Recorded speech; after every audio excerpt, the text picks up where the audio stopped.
Eu ia fazer engenharia, como eu não manjava nada de química, fui fazer GV. Os presidentes das principais companhias que tem no Brasil, quantos são formados pela GV? Tem sim, Ernesto. É um dado bastante significativo. No mercado de trabalho, a pessoa pode performar tanto em uma quanto em outra, porque isso é desenrolando ao longo do tempo. Vocês podem entender. É ter foco exato. É você não misturar assuntos. Quando você faz a pergunta, foca naquilo que você quer que eu tenha. Não dê exemplos de outras matérias, de outros assuntos que acha que para o ser humano talvez isso ajude. Mas para a IA não. É muito centrada no que você está parando. Então,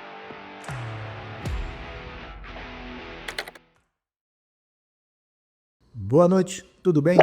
Eu sou o Anderson e este é o programa Ernesto Responde, com Ernesto Abercor e os seus convidados. Muito obrigado pela sua audiência. O programa recentemente já passou da marca de 160 mil seguidores. Se você ainda não segue o programa Ernesto Responde, faça isso agora mesmo. Dê o seu like, compartilhe, mostre para todos os seus colegas, para todos os seus amigos, que você é uma pessoa bem informada e de bom gosto. O programa Ernesto Responde também é transmitido através do formato podcast, aquele que você só escuta.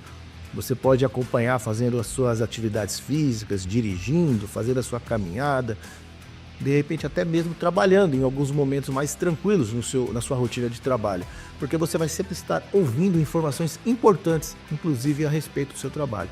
O programa faz cobertura a respeito de assuntos sobre política, economia, qualidade de vida e por aí vai. Ernesto Responde. E agora, você que precisa de um software de gestão empresarial completo e robusto, você precisa conhecer a ERP Flex. A ERP Flex é a empresa fundada pelo Ernesto, que tem aí uma expertise vasta em gestão empresarial. O Ernesto é fundador da Siga na década de 70, cofundador da Microsiga na década de 80, até virar TOTUS, isso mesmo, também é cofundador da TOTUS. E hoje todo o seu know-how está depositado na ERP Flex. Entra lá, erpflex.com.br e obtenha mais informações. No programa de hoje, uma entrevista exclusiva com Edilson Ramos. Mercado de trabalho, educação no Brasil e os desafios para quem quer um lugar ao sol. Entre outros atributos, também é presidente da Associação dos Ex-Alunos da FGV. Informações adicionais sobre o nosso convidado você encontra aqui embaixo no nosso descritivo. Informações sobre currículo, links, redes sociais e outras informações que são colocadas na entrevista. Acompanhe agora.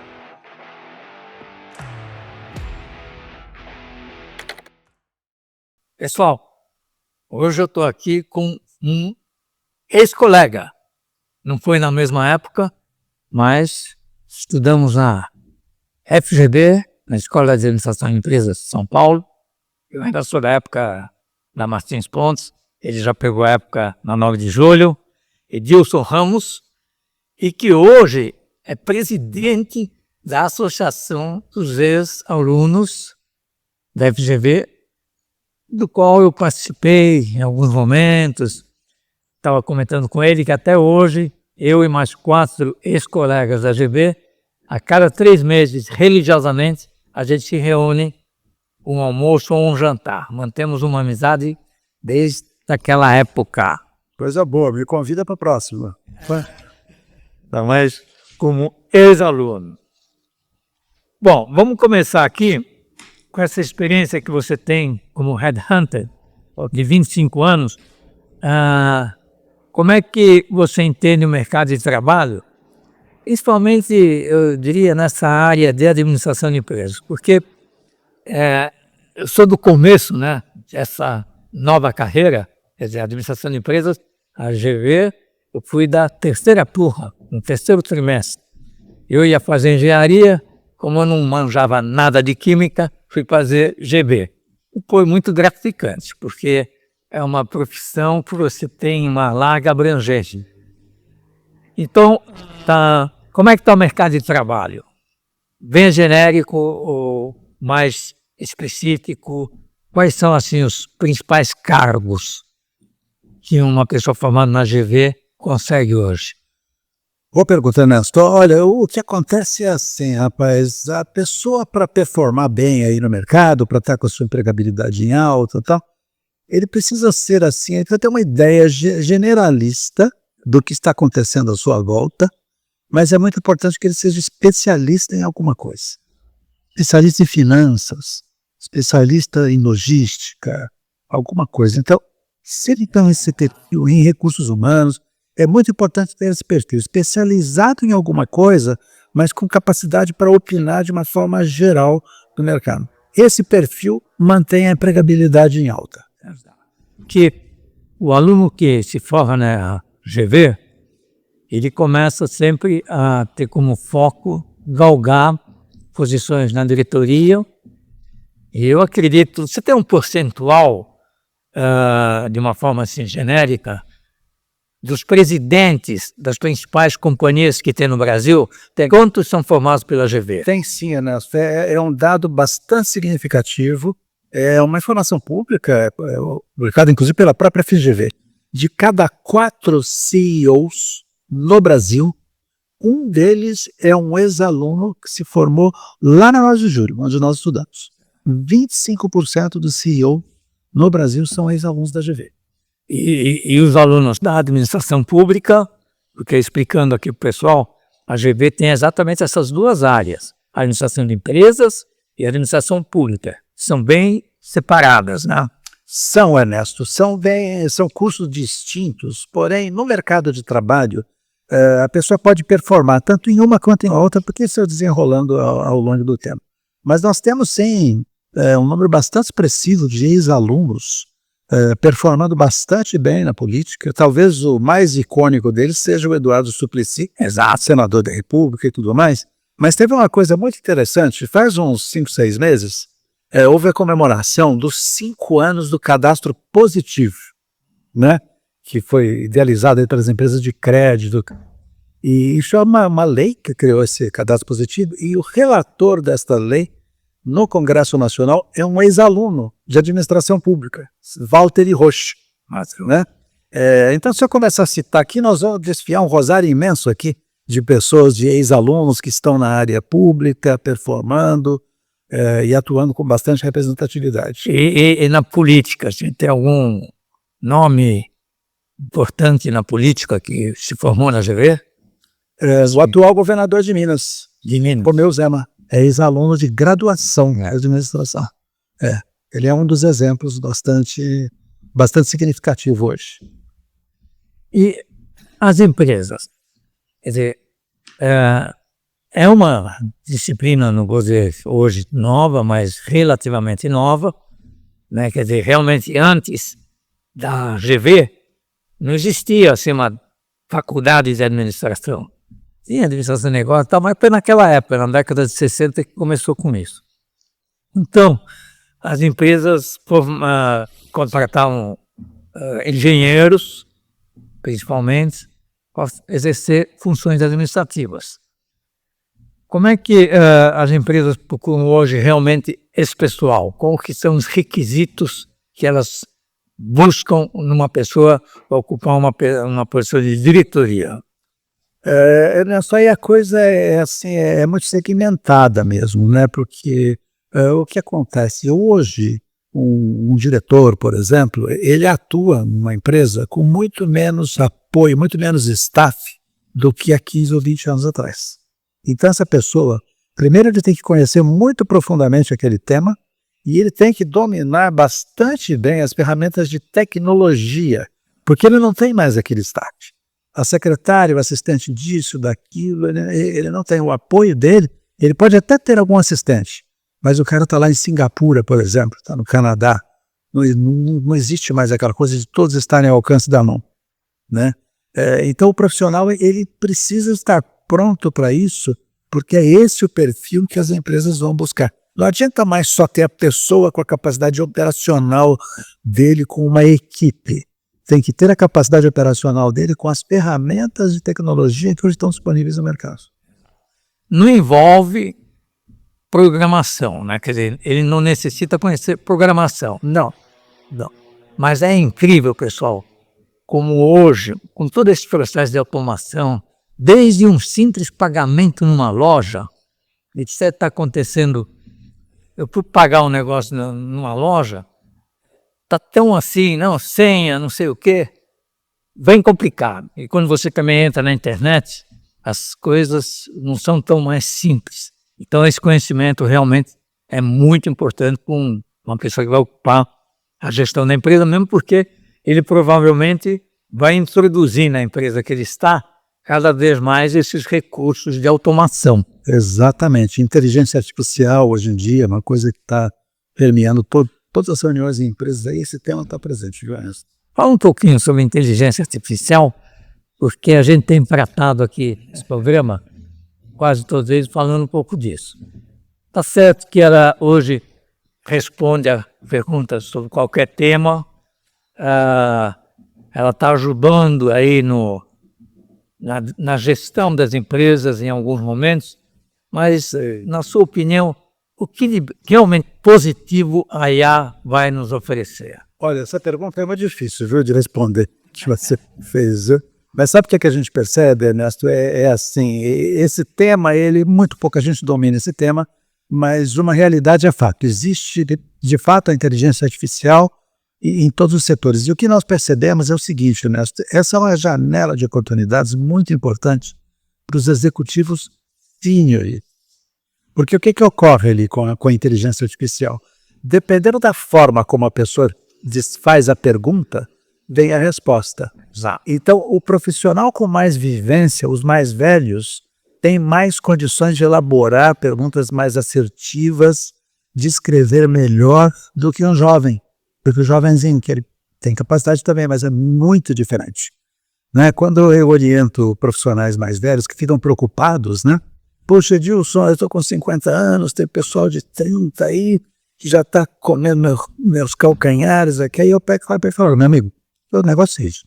Fica tranquilo, porque os profissionais mais jovens têm muitos talentos, conhecem outras coisas e tal, mas só tem uma coisa que o cara de 30 anos não tem e você com 50 tem, que pode fazer o que ele quiser, que ele não vai ter. Só esses 20 anos de diferença aí que você tem. Então você precisa saber usar esse período, esse espaço de tempo. O que você fez, com quem você esteve, as dificuldades, com quem você falou, seu relacionamento. É isso que faz a estratégia que leva o profissional a performar bem na inteligência artificial, porque ele vai ter mais elementos para perguntar, para refinar a pergunta e tudo mais. Eu acho que essa é a evidência mais clara, viu, né? Hoje em relação à inteligência artificial. Pessoal, só para informar, essa palavrinha fonte, a gente ouve muito, mas não, às vezes pessoas ainda não sabem o que ela significa, é exatamente essa técnica de você fazer a pergunta para a inteligência artificial. Quer dizer, você precisa, se tem algum macete para mostrar para o nosso pessoal que deve ser usado ao fazer o prompt, o que a gente tem que tomar cuidado ao fazer uma pergunta? Olha, Ernesto, isso aí é um ponto nevrálgico que você tocou, viu? Que você tocou. Eu acho que não é só a forma de fazer a pergunta, né? A forma de fazer a pergunta é o inicial ali. Mas quando vem a resposta, né? O que a inteligência artificial está fazendo? Ela está colhendo as informações que tem na rede para responder aquilo que você perguntou. Se a pessoa que fez o prompt ali também, se ele não tiver uma noção muito clara do que ele está perguntando, ele vai aceitar o que vem ali. E não é isso que funciona. O profissional precisa, a hora que vem a resposta, ele precisa refinar um pouco mais a pergunta dele para ir afunilando, para chegar no ponto em que ele quer e evitar. E ele tem que ter o conhecimento também para evitar alguma coisa que não é exatamente aquilo que deveria ter sido respondido. Tá. Eu diria que uma coisa que a gente pode entender é ter foco. Exato. É você não misturar assuntos. Quando você faz a pergunta, foca naquilo que você quer que eu tenha. Não dê exemplos de outras matérias, de outros assuntos que acha que para o ser humano talvez isso ajude. Mas para a IA não. É muito centrada no que você está falando. Então cada palavra é fortemente respeitada. Se você falar uma palavra que não tem nada a ver com o assunto, ela se perde. Exatamente, exatamente isso. Objetividade é a palavrinha-chave. E como é que você vê que isso está afetando a educação? Quer dizer, seja a de administração de empresas, a educação técnica, como é que está o nosso ensino nas universidades? Olha, Ernesto, esse é um tema bastante difícil, viu? Porque eu dei aula um determinado tempo e quando eu dava aula, isso é coisa de 20, 25 anos atrás, né? Eu percebia que o pessoal já não queria ler naquela época. Reclamavam, professor, não tenho tempo de ler. Né? Eu falava, puxa, é difícil, né? Você não tem tempo de ler, né? Mas é difícil, tá? Então, hoje, os alunos, de uma forma geral, estão se utilizando da inteligência artificial para fazer todo o seu trabalho acadêmico que deveria ter sido feito a partir de pesquisas mesmo, né? E as escolas, os mestres aí, eles já têm como filtrar isso para descobrir se a sua dissertação que você escreveu aí, se isso veio de uma inteligência artificial ou não, né? E isso está trazendo muito percalço aí para a maioria das pessoas, né, que fazem isso, né? Então eu te diria que ela é uma ferramenta excelente, pode ajudar muito na educação e no ensino, mas tem que ter esse anteparo que eu falei há pouco, sabe? A pessoa tem que saber o que está fazendo, tem que ter uma supervisão ali para ele usar a inteligência artificial. Uma vez que ele é um aluno, um cara mais jovem, não tem toda aquela vivência, eu acho dessa forma. Precisa ter uma supervisão ali para que seja aceitável para o ensino, para as aulas. E hoje na AGV, no curso normal de 4 anos que tem lá de administração de empresas, existe uma disciplina já de IA ou ainda não? Ernesto, eu não estou tão familiarizado com a AGV porque como eu cuido de ex-alunos, o ex-aluno está no mercado de trabalho, eu estou lá, né? Mas eu ainda não vi na grade nenhuma... Com certeza isso está em elaboração. Né? E a gente precisa considerar também, Ernesto, que é assim, dentro de uma escola, uma faculdade como a GV, por exemplo, existe toda uma governança acadêmica em que as decisões nunca são tomadas tão rápidas quanto a gente toma aqui no mercado. Até porque a escola tem que seguir uma série de ditames ali do Ministério da Educação. Exato, é isso que eu ia dizer, que engessa um pouco e leva mais tempo para que isso esteja lá. Mas agora, certamente, esse tema já está sendo tratado ali nas aulas informalmente, e tal, mas ainda não está no currículo, pelo menos eu não vi até hoje. Espero que rapidinho isso apareça lá. E isso realmente vai complementar bem, né, o ensino com os alunos e cada vez mais na gestão dos seus negócios, ele vai poder utilizar isso. E aí vai se definir em quais áreas é que vai se usar mais a IA. Com certeza. Em que sentido? Isso é um desafio muito grande, eu acho que principalmente para os professores, viu, Ernesto? Teve uma vez, já faz tempo, eu levei um ex-aluno que era deputado federal, uma coisa assim, para fazer uma apresentação numa classe lá, né? Muito interessante, ele falando e tal, e o pessoal já estava lá com o celular. Aí lá no meio da explicação do deputado, o gaiato lá perguntou, deputado, deixa eu fazer uma pergunta aqui. Eu estou vendo aqui, tem um site aqui chamado Corruptos e Corruptores. O senhor está aparecendo aqui, não sei o quê. Que negócio é esse? O sujeito tem que se desdobrar em 12 ali, né, para explicar o que estava acontecendo.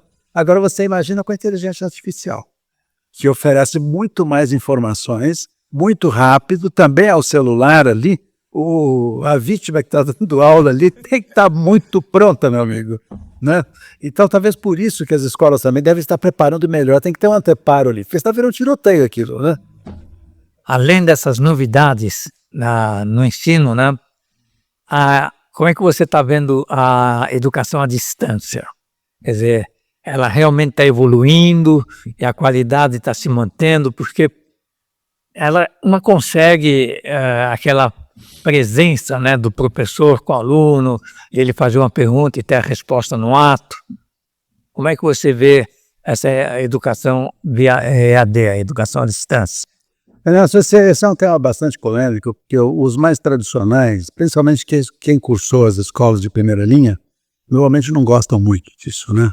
Poxa, não é a mesma coisa, o professor está lá, a gente pesquisa e tal, mas o que ocorre, meu amigo, é assim, na realidade do Brasil, a extensão territorial que nós temos. Você imagina uma pessoa lá no interior do Mato Grosso, trabalhando lá no agronegócio, ele não tem acesso, não tem como ele se deslocar para os bancos da escola. Então, a educação à distância, eu acho que é uma solução, é um projeto vencedor, eu diria, né? Eu acompanhei alguma coisa lá da GV, principalmente para empresas, quando encomendam algum curso, as empresas fazem isso, às vezes encomendam alguma coisa lá, e alguma coisa é feita online, eu não sei o quanto, mas nós tivemos lá sim o projeto de educação à distância, que foi muito bem sucedido. Se eu não me engano, quem conduziu esse projeto lá foi um professor, o Stavros Chantopoilo. Ele já se aposentou, ele está no mercado, é um consultor de primeiríssima linha, né? Ele organizou toda a EAD da GV e é um projeto vencedor, isso, que eu acho que veio para ficar, amigo, num país como, não só como o Brasil, tantos países têm extensão territorial grande, facilita muito. E principalmente também que não precisa ser online, quer dizer, o aluno pode ter essa vantagem de poder assistir a aula fora do horário de trabalho, no momento adequado que ele tem para assistir aquela aula, né? E também as pessoas que estão em outro fuso horário, estão em outro país, mas precisam se atualizar, né? Então, eu acho que essa parte do ensino remoto, vamos falar assim, né, que envolve não só a pessoa não estar presente na sala de aula, mas também não estar assistindo ao vivo, vai facilitar muito, cada vez mais, através da internet. Como é que você vê o YouTube em todo esse processo? Porque o YouTube realmente tem...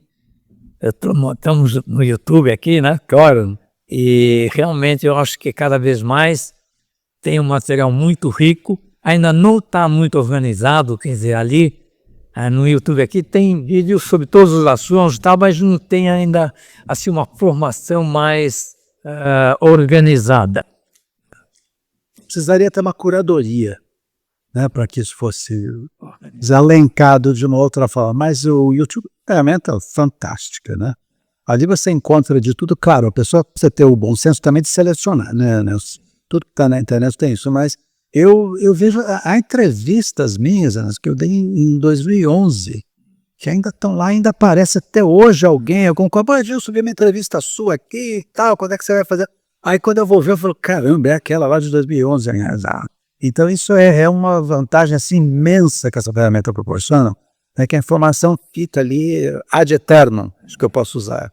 E você tem uma noção de quem são as pessoas que assistem o YouTube?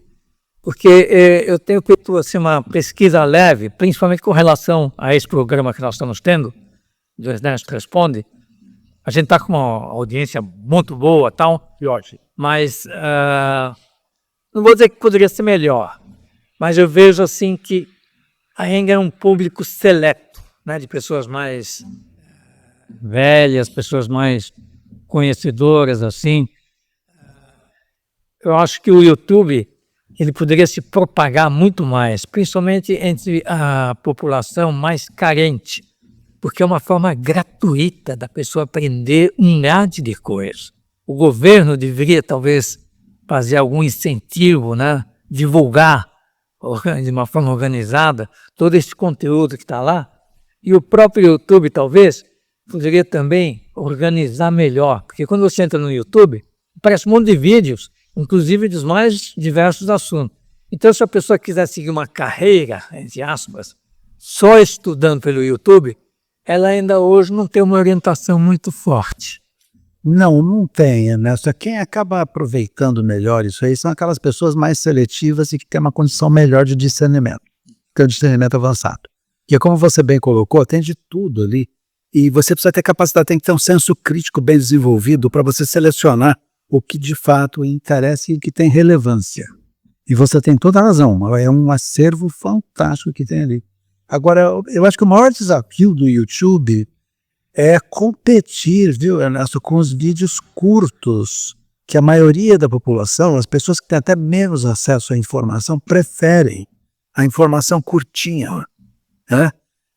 Então, essa competição acho que é dura mesmo. E o que eu percebo das pessoas que pesquisam e usam o YouTube, como você falou, são aqueles executivos, aquela pessoa com uma formação maior que ele não tem tanto tempo, mas ele busca alguma informação e ele acaba selecionando alguém que ele vai seguir ali, algum economista, um advogado e por aí vai, para obter as informações que ele deseja.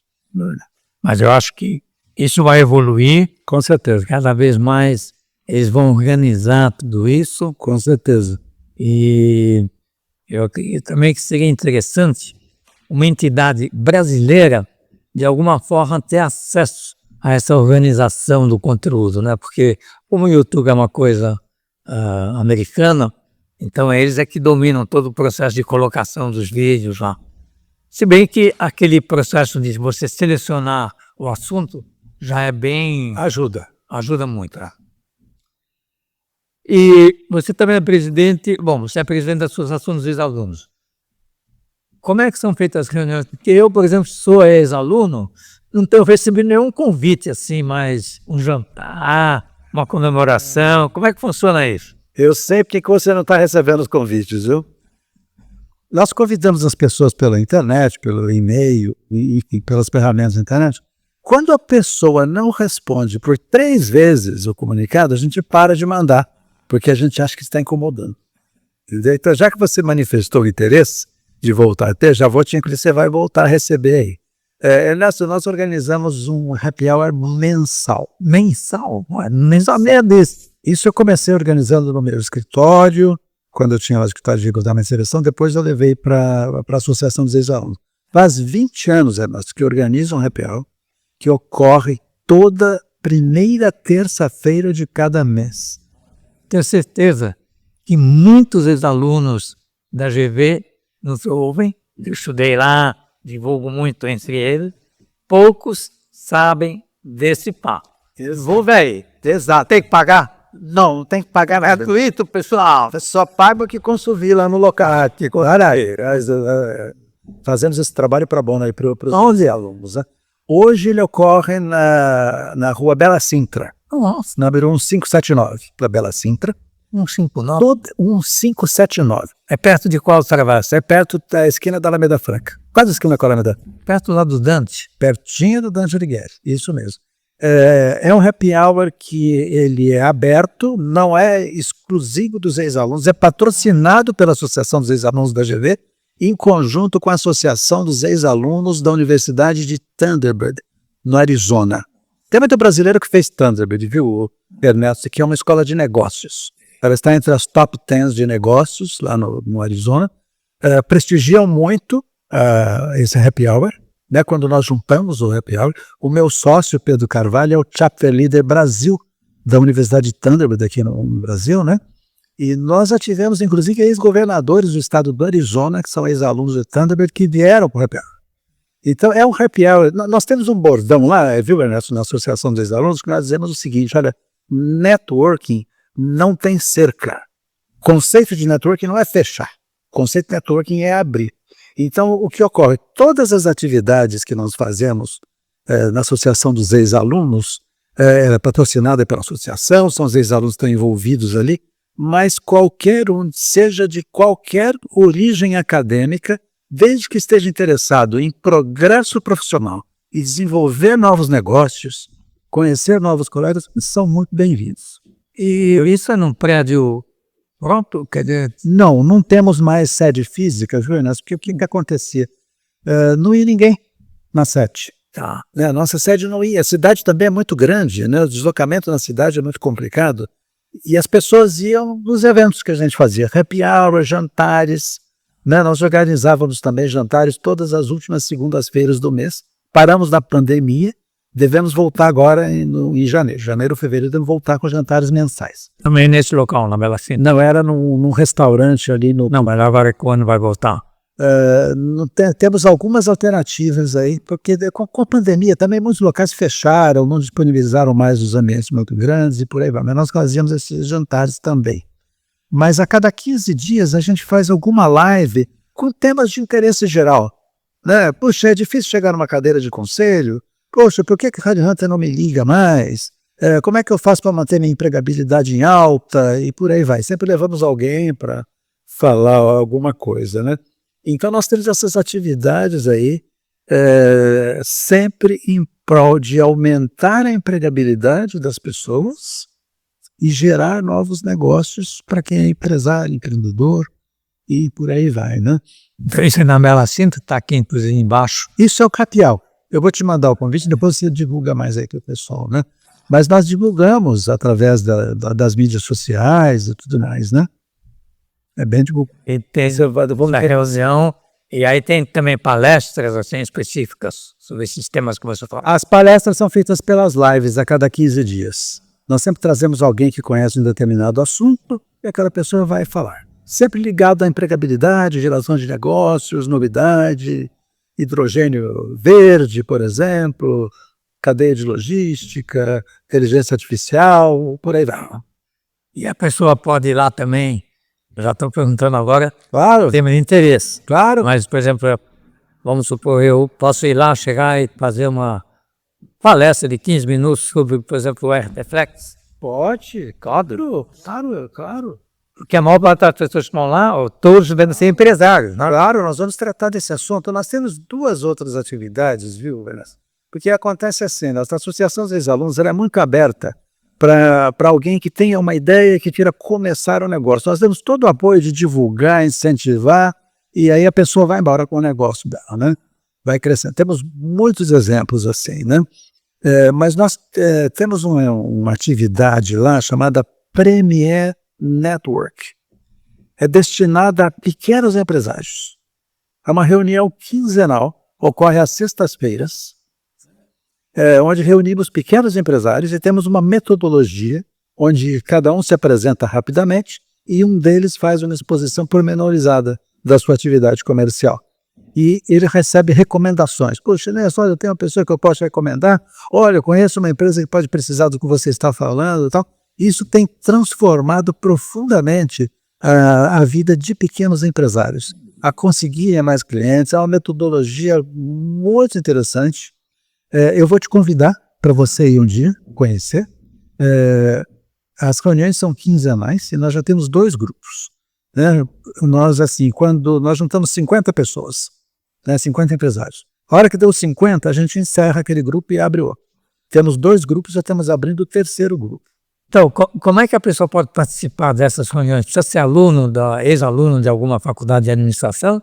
Ou um empresário aí que está montando seu negócio, que eu gostaria de conversar um pouco mais sobre esse assunto? Muito boa pergunta. Não necessariamente precisa ser ex-aluno. O que acontece é assim, viu, Ernesto? A Fundação Getúlio Vargas sempre foi inovadora e sempre saiu na frente. E nós procuramos fazer da mesma forma. Nós criamos ambientes de negócios para contribuir com o desenvolvimento da economia do país. Claro que o ex-aluno sempre tem privilégio, porque ele participa mais ativamente lá conosco, tem que ser privilegiado por causa disso, mas qualquer pessoa é bem-vinda desde que ele esteja interessado em desenvolvimento profissional, sua carreira, ou desenvolvimento de negócios. E nós estimulamos e orientamos também, fazemos uma curadoria, uma filtragem, sabendo, para evitar aquele perfil que fica quieto o tempo inteiro, não participa. Nós ensinamos o que ele tem que fazer para poder participar, progredir e ir adiante. Né? Então, voltando, né, Nelson? Networking não tem cerca. O conceito de networking não é fechar, e sim abrir para quem tem interesse em se desenvolver. E tem condições também da pessoa participar remotamente, por exemplo, de outro estado? Não por enquanto. Não. Não tem, viu, Ernesto? Porque nós já tentamos fazer isto e sabe qual é a maior dificuldade que a gente encontrava? Com a própria pessoa que estava distante.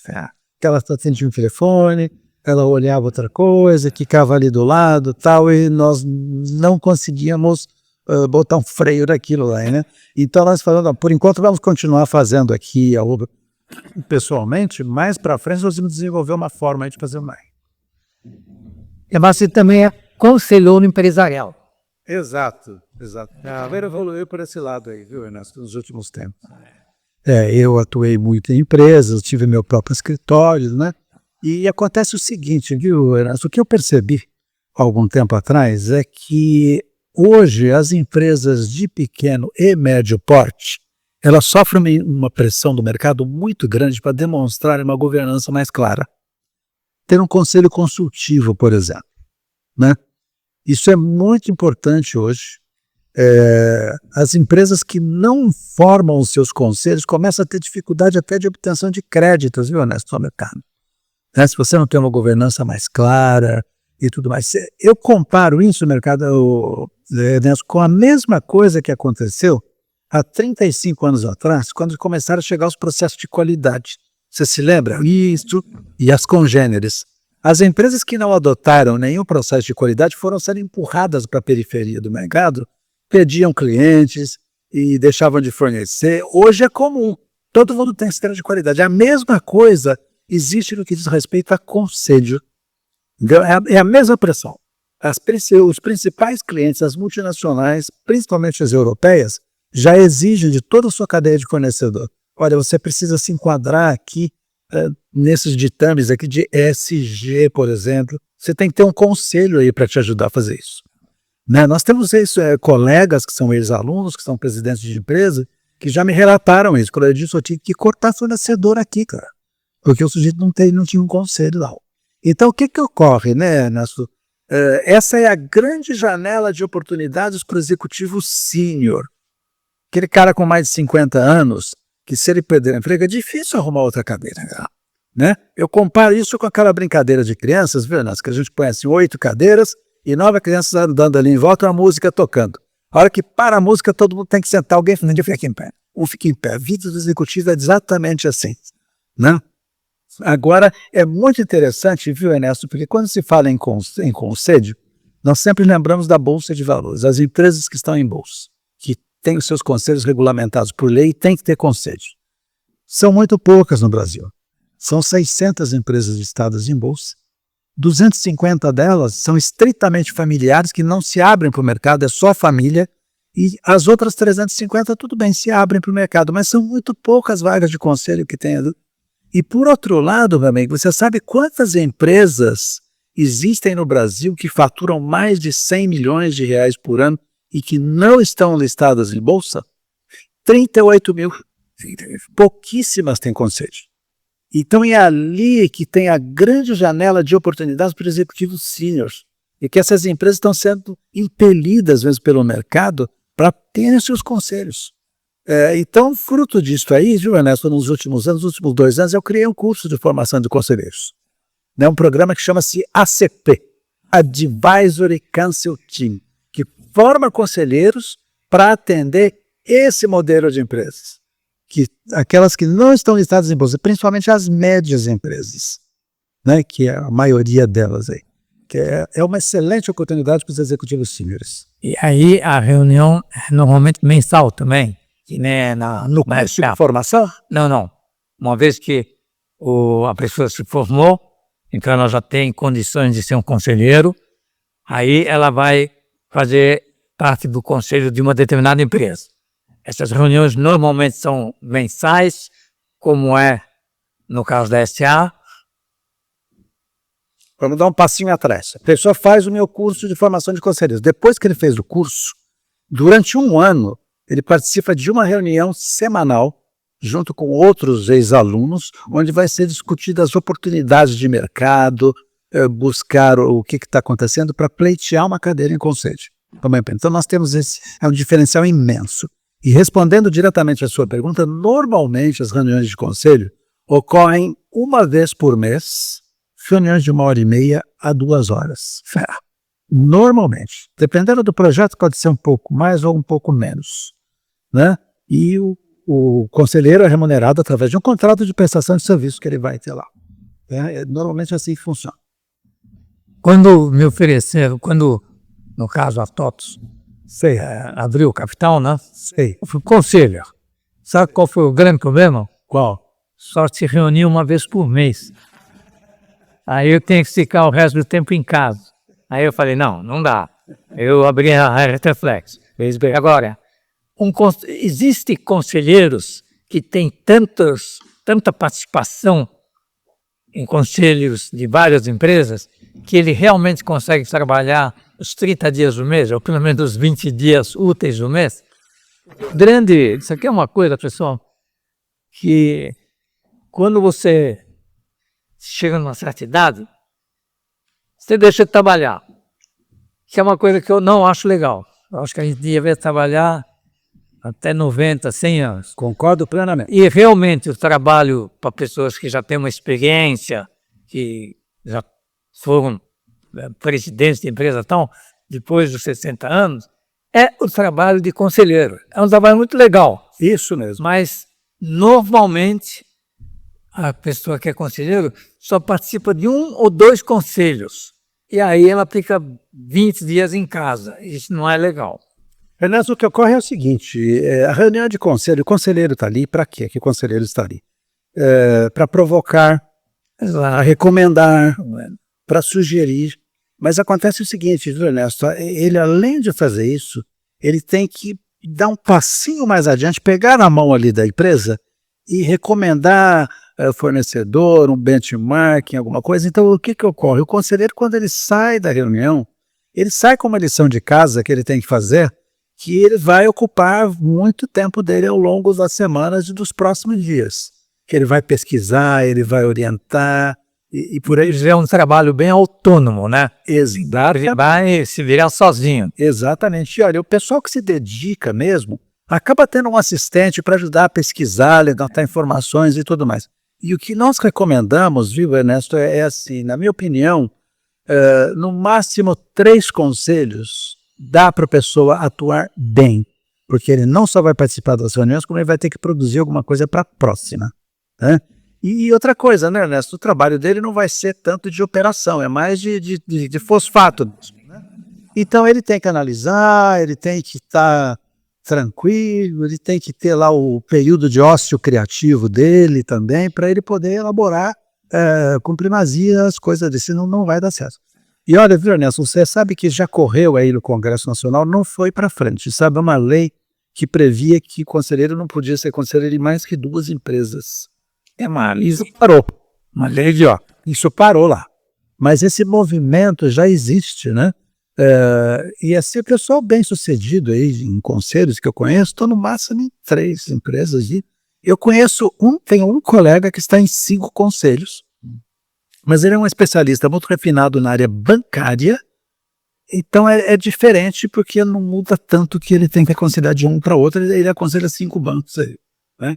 Mas se você for pensar bem, esse é o máximo, viu, Ernesto? De 3 a 5, no caso a pessoa ser um especialista muito bom, porque senão não dá tempo do cara pesquisar para na reunião do outro mês, por exemplo, e já levar alguma coisa interessante.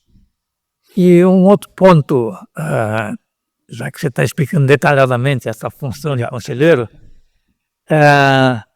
esse fato dele ser medo de permanecer ou de ir quando quiser na empresa. Pelo menos foi isso que aconteceu comigo. Falaram assim, você é do conselho agora, então você vai uma vez por mês na reunião do conselho e, de uma forma elegante, me proibiram de ir todo dia lá, ou pelo menos com uma frequência que eu gostaria de ir. Como é que é oficialmente esse aspecto? Sabe o que ocorre, Ernesto? Isso normalmente é feito para se evitar que o conselheiro entre na operação cotidiana, no dia a dia. No seu caso em particular, a empresa era sua, foi aberto o capital, você já estava lá todo dia, você tocava a coisa, então a chance de você começar a adaptar quando eles não queriam era muito grande. Agora, de uma forma geral, né? Eu queria ajudar. Pois é, mas você estava querendo ajudar além da conta. Além da conta, não pode. Tem que estimular o pessoal a se mexer. Então é por isso, viu, Ernesto, que é para evitar que o conselheiro seja engolfado no dia a dia, porque o pessoal vai gostar. O pessoal vai perguntar, se o Ernesto está aí, chama ele aqui, porque ele desata esse nó e agora. Realmente é uma função que...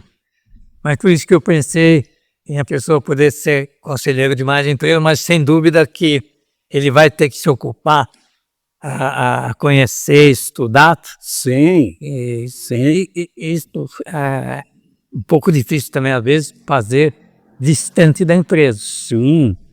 Bom, pessoal, vimos o Edilson aqui, realmente uma oportunidade muito grande para você que está nos ouvindo, que já está numa situação mais confortável, mas que ainda pode prestar muito serviço. Então, você já deu aí as informações gerais, mas especifica bem como é que a pessoa pode entrar em contato com vocês. Poxa, que bom. Pessoal, para entrar em contato comigo é o seguinte, no LinkedIn é muito fácil de me achar. Edilson Ramos, apareço bem lá em cima. Pode ser contato por ali também. E nós temos um site desse programa de formação de conselheiros. O site é act-br.com. act-br.com. Ali vocês vão ter o contato de entrada. Temos uma turma começando amanhã, viu, Ana?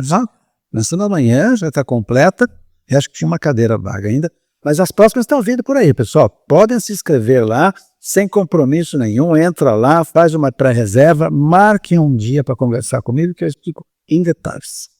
E sem dúvida que nós temos aí como ouvintes nossos, muitos empresários, ou que estão, às vezes, aí disponíveis, ou que estão procurando uma oportunidade como essa. Quer dizer, um trabalho mais intelectual, que não é todo dia, mas que vai ocupá-lo de forma adequada. Sem dúvida. Estaremos lá para recebê-los de braços abertos, viu? Bom, Edilson, eu vou te dar aqui 2 livros. Poxa, que Para encerrar aqui a nossa conversa. maravilha. Um é o Dicas de Como Chegar Lá, onde a gente conta a história da SIGA, que virou Microsiga, hoje a TOTUS, mas também os 10 princípios de qualidade de vida. Então fala aí de saúde, fazer esporte, de uma vida bastante ativa. Excelente. Uma coisa que eu faço, Fernando, é divulgar nas mídias da EGV. Né? Nós temos um grupo, eu vou divulgar, vou copiar você para você acompanhar e passar a nos seguir lá. Tá bom? Inclusive esse livro aqui, eu não vendo, quer dizer, eu cedo gratuitamente para empresas e tal.